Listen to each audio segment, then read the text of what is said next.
Another earnings season in Japan is just about drawing to a close, and yet again is showing more upside surprises than downside. Now, the rally in Japan is nearly a year old by now.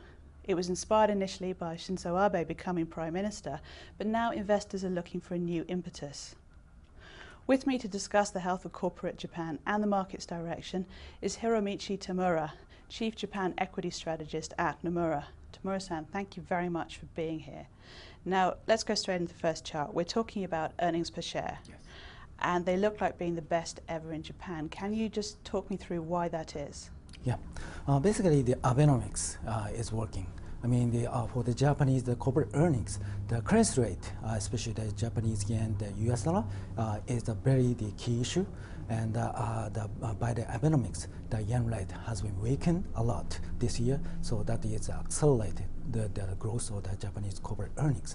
And we expect the Japanese corporate earnings is going to be 82.5, which is the exceeding the past peak, which is the 80 in the 2007, just before the Lehman collapse. Now, that's a great number. You say that's very much driven by the yen. Is it driven by a pickup in Japanese activity or global activity as well, or is this really a currency issue? Yeah, the currency issue is a kind of the kicking point, but also the sales growth and profit margin improving that contribute a lot. So roughly speaking, half is coming from the yen rate, and a quarter is coming from the top line growth, and another is coming from the profit margin increase improvement. Okay, so let's move on and talk about what this money might get spent on. There looks to have been a pickup in fixed investment by companies, CapEx. This is the case. If so, what happens next? Is this good? Is this what you wanted to see?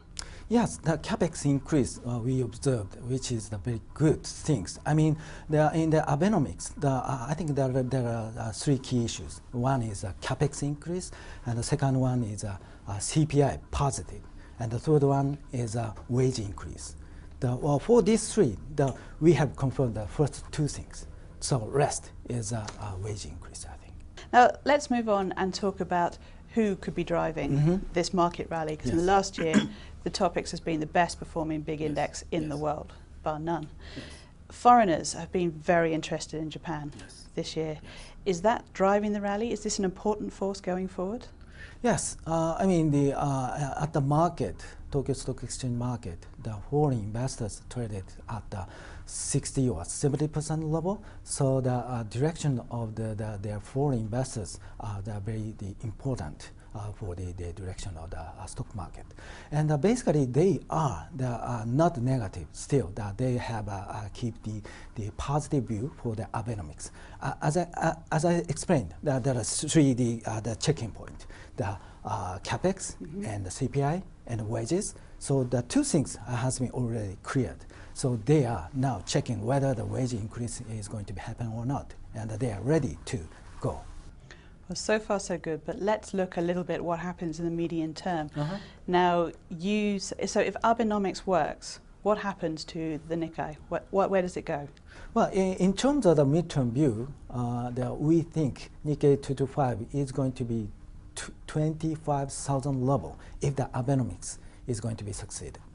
It depends on the definition of the success of the Abenomics, but I think there's here the success of the Abenomics means the 3% stable growth in terms of the nominal GDP.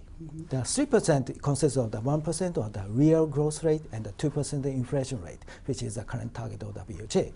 And if the 3% growth is observed, we think the listed companies' EPS is going to grow by the 15%. So 50%, 5 years compounded, and evaluated by 15 times for P ratio, it's equivalent to the 25,000 level.